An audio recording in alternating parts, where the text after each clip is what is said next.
We're gonna swing it right now, guys. We're going back to 0 degrees north. Yeah, I talked to Murray today. So this beam is swinging, guys. She is beautiful. You guys can see it. Alright. And I'll show you how we're going to do this thing. I'm going to show you how you guys do it. Make sure you look at this. That's how we set the beam. I'm going to go to 310 and back to 360. 360. Then you go back to 310. I'm going to watch it right now. There it goes. Are we back on there? There we go. We got some beam action. Oh yeah. You guys give you a good glimpse. And you can see her moving. She's doing good. Give us a little rotor talk. She is moving the meters, baby. Oh yeah. This is what makes the magic happen on this radio. That beam into it makes a whole lot of difference. And the Mako 5000 too. We're actually at back to 222 degrees, 220, 230.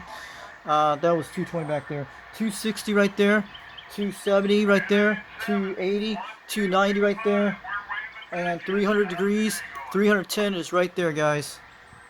I usually keep it on the greenhouse when it lines up like that, but you guys know I made the boom markers. Then we're gonna go to back to 360 degrees will be due north. This is how we set this.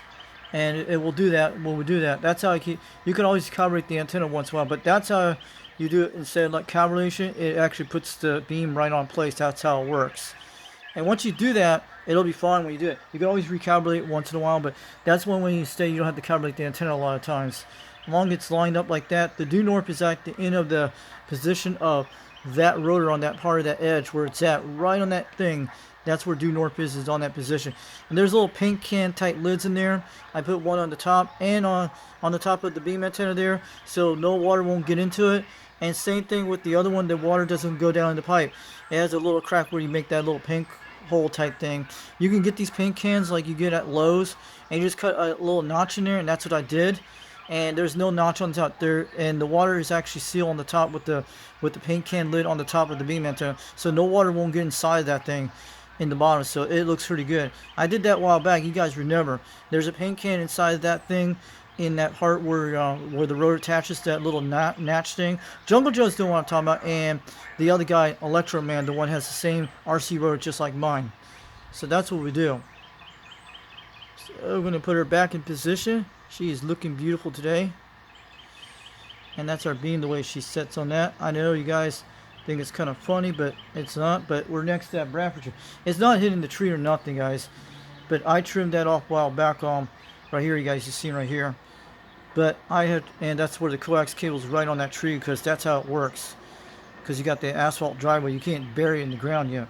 I'm gonna go to 310, and that's where we usually keep it there. I always leave it at 310s because it's where my wind protection's at, and the wind comes from the west a lot of times because we got a lot of tree protection here. That's why it's in better condition. It's 22 feet off the ground. Wish I had a tower on this thing, it'd be good, but it's looking good. 362 Knoxville, Tennessee, getting on down. I'll catch you guys later. We had to show you a little demonstration on the beam. There's our gamma match. You can see it up there. Our gamma match is right up on the top, and that little coax, I straight the way I did that, and leave something like that. But if you want to tour it around, you got to make sure it doesn't get tangled and stuff. That's what I did, and I've done it before many times when I moved it around with it. And the way you turn off the how to get the thing to go around the whole thing is turn off the switch on your rotor box and turn it back on. You can move around the whole thing. So catch you guys later. 362 Knoxville, Tennessee, and on down 410. Oh yeah, rocking on the meters today. Yeah, pretty cool. Catch you guys later. Have a great day. We'll bring out some more videos soon.